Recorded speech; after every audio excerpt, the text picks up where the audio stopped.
Assalamualaikum, anak-anakku yang sholih dan sholihah, semoga dalam keadaan sehat walafiat, tidak kekurangan suatu apapun, dan alhamdulillah kita masih bertemu lagi di pembelajaran yang minggu ketiga gitu ya, minggu ketiga tahun ajaran baru. Semoga tidak ada kesulitan dalam mengikuti pembelajaran daring sampai saat ini gitu ya, harapannya seperti itu. Oke, lanjut, kita akan belajar tentang pendidikan kewarganegaraan. Ini sudah pertemuan yang kedua ya, dari yang kemarin sudah pertemuan pertama kita membahas tentang dinamika perwujudan Pancasila sebagai dasar negara dan pandangan hidup. Jadi kemarin kita membahas tentang perubahan-perubahan atau dinamika Pancasila dari pertama kali Indonesia merdeka, punya Pancasila itu ternyata banyak sekali yang ingin mengubah ideologi kita, begitu. Mengubah dasar negara kita. Begitu ya, kemarin ceritanya seperti itu, sejarahnya seperti itu. Nah, kita lanjut. Yang kedua, pada hari ini kita akan membahas tentang dinamika nilai-nilai Pancasila sesuai dengan perkembangan zaman. Ya, kemarin kita membahas tentang dinamika perwujudannya, kemarin kita membahas wujudnya. Jadi dari Orde Lama ke Orde Baru, dari awal kemerdekaan sampai ke reformasi. Nah, sekarang atau hari ini kita akan membahas nilai-nilai dinamika Pancasila sesuai dengan perkembangan zaman. Nah, nilai-nilai apa aja sih begitu ya? Lanjut. Next. Nah, hakikat dari ideologi terbuka. Jadi, nilai-nilai Pancasila itu ada yang kita kenal itu ada ideologi terbuka dan ideologi tertutup begitu. Nah, hakikat dari ideologi terbuka. Jadi di Indonesia itu menganut ideologi terbuka. Sebagai ideologi negara, Pancasila merupakan gagasan-gagasan atau ide-ide yang dijadikan sebagai pedoman atau arah dalam mencapai cita-cita bangsa. Jadi ideologi itu penting banget ya untuk Indonesia ya.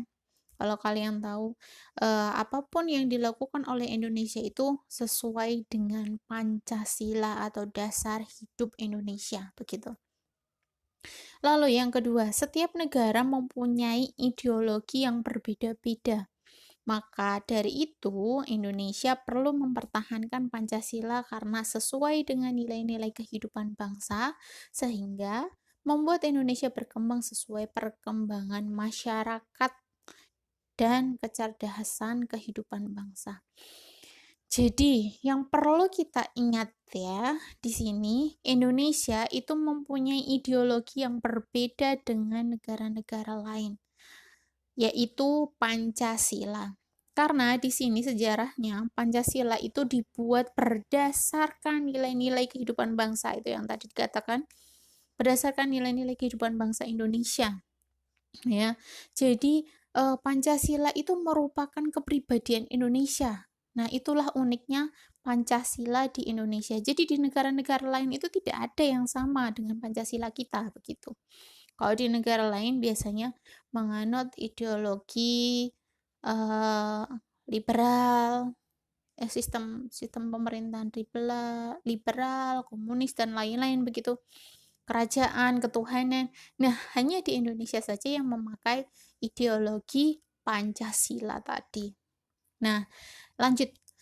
Artinya, ideologi tersebut bersifat terbuka dan senantiasa mendorong perkembangan pemikiran baru tentang ideologi tersebut tanpa harus kehilangan jati dirinya. Nah, di sini yang perlu kalian ketahui.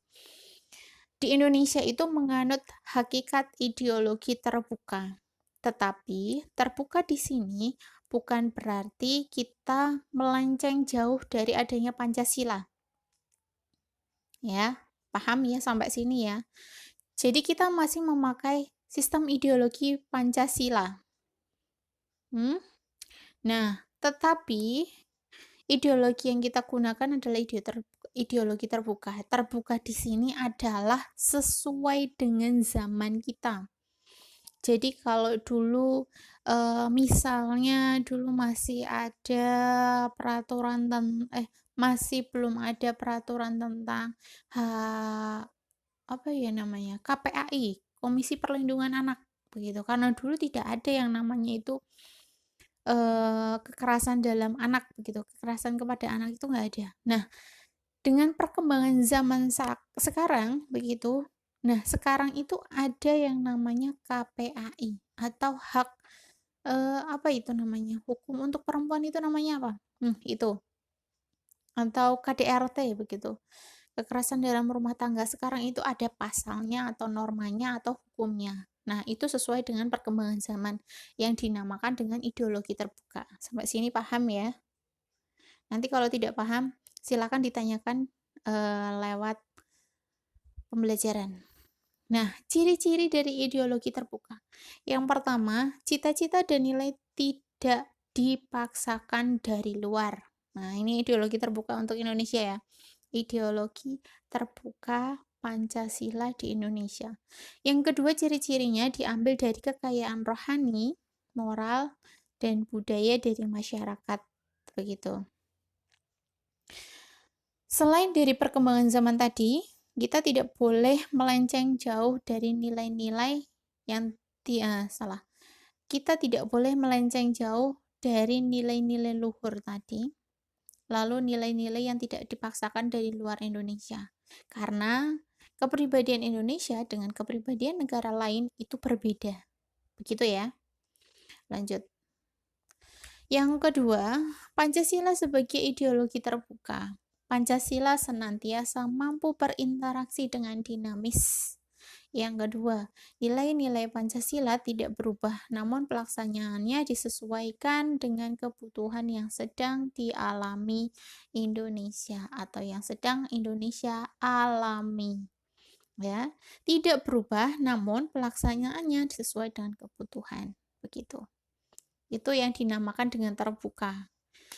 Yang selanjutnya, yang perlu diperhatikan dalam keterbukaan ideologi Pancasila, stabilitas nasional yang dinamis, ya. Dinamis itu terus-menerus.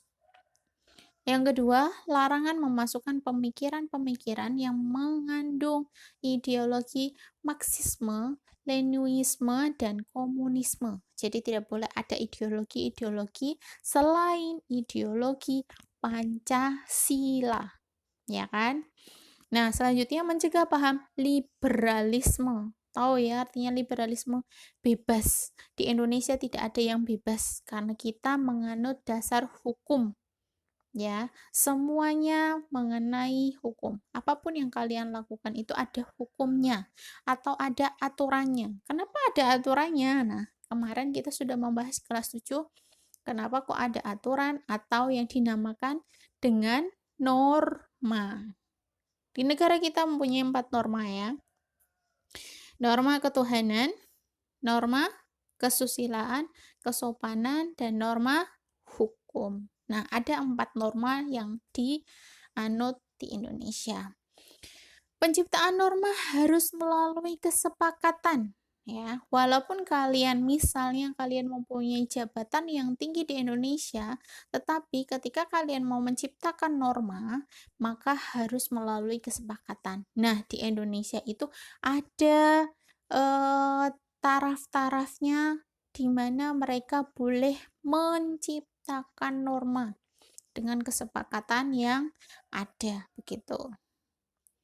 Nilai-nilai keterbukaan Pancasila. Yang pertama, ada nilai dasar yaitu hakikat kelima sila, lalu dijabarkan dalam pasal-pasal. Nah, jadi nilai-nilai keterbukaan Pancasila itu ada di hakikat Pancasila, lalu dijabarkan ke dalam pasal-pasal. Seperti kita lihat di dalam Undang-Undang Pancasila, di dalam pembukaan Undang-Undang Dasar di alinea keempat itu ada Pancasilanya. Nah, itu nanti kalau dijabarkan Ada pasal 1, 2, 3, 4, 5, 6 sampai seterusnya. Begitu ya. Tidak jauh dari Pancasila. Ketuhanan yang Maha Esa semuanya harus menganut adanya Tuhan yang Maha Esa. Dan seterusnya. Keadilan yang adil dan beradab dan lain-lain. Yang selanjutnya, nilai instrumen yaitu penjabaran dari nilai-nilai dasar ideologi Pancasila. Sama ya, tidak jauh dari ideologi Pancasila. Lalu yang terakhir, nilai praktis yaitu menekankan bahwa nilai Pancasila yang terkandung bersifat sistematis, rasional, dan menyeluruh. Jadi semua tidak ada yang dirugikan, begitu ya. Sistematis, semuanya ada tahapnya. Jadi tidak ujuk-ujuk ada peraturan tentang memotong rambut harus semuanya seperti Pak Jokowi, itu misalnya. Nah, tidak ada.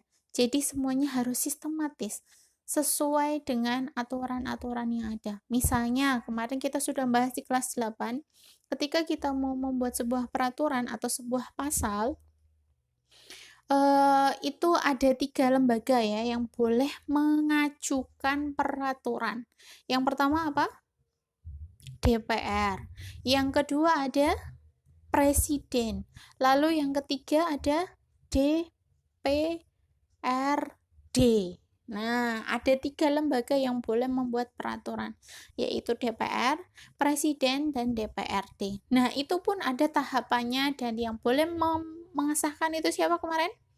Kelas 8? Siapa? Iya, betul. DPRD yang akan mengesahkan atau menyetujui, lalu yang menandatangani adalah Presiden. Itu tahapannya yang sistematis, rasional. Rasional itu berarti bisa dilogikakan. Ya. Oh, mosok potongannya harus seperti Jokowi. Kenapa harus seperti Pak Jokowi misalnya seperti itu? Itu harus rasional dan menyeluruh, semua orang menyetujuinya atau minimal DPR menyetujuinya. Lalu, Pancasila memiliki 3 dimensi. Yang pertama, idealisme, yaitu menekankan bahwa nilai Pancasila yang terkandung bersifat sistematis, rasional, dan menyeluruh. Tadi sudah ya. Lalu yang kedua, dimensi normatif, yaitu mengandung pengertian bahwa nilai yang terkandung dalam Pancasila perlu dijabarkan dalam suatu sistem norma. Normatif ya, harus terkandung di dalam sebuah norma-norma. Tadi kita membahas 4 norma, yang terakhir adalah norma hukum. Jadi, pengertian Pancasila terkandung dalam setiap norma. Norma ketuhanan ada dalam semuanya ya. Misalnya dalam norma ketuhanan itu akan kembali kepada diri sendiri dan kepada Tuhan. Norma sosial, norma kesusilaan itu juga ada kaitannya. Norma kesopanan juga ada kaitannya. Ketika kita tidak sopan kepada orang tua, maka itu nanti akan dicatat sama malaikat. Itu kalau menurut versinya orang Islam begitu, kesopanan. Nah, kalau dalam norma hukum, kita tidak boleh mengganggu ketika agama lain sedang melaksanakan ibadah, misalnya seperti itu. Itu nanti ada hukumannya. Nah, begitu ya, contohnya seperti itu. Dijabarkan dalam suatu sistem norma. Jadi Pancasila dalam sila pertama itu mengandung beberapa terdapat di dalam beberapa norma-norma yang ada begitu. Lalu yang terakhir, dimensi realistis dan yaitu ideologi mampu mencerminkan realitas kehidupan yang berkembang di masyarakat. Begitu realitas. Nah, sekarang Indonesia membutuhkan aturan apa? Nah, itu harus realistis begitu. Terima kasih untuk hari ini. Terima kasih. Wassalamualaikum warahmatullahi wabarakatuh. Kalau kalian masih belum jelas, nanti kita bisa ngobrol-ngobrol di classroom atau kita bisa lewat WA. Silakan kalian tanyakan semua yang belum kalian pahami. Begitu ya. Karena ini di kelas 9 cukup rumit untuk menjelaskan tentang ideologi negara. Bu Ami harap kalian bisa memahaminya dengan baik begitu. Terima kasih. Assalamualaikum warahmatullahi wabarakatuh.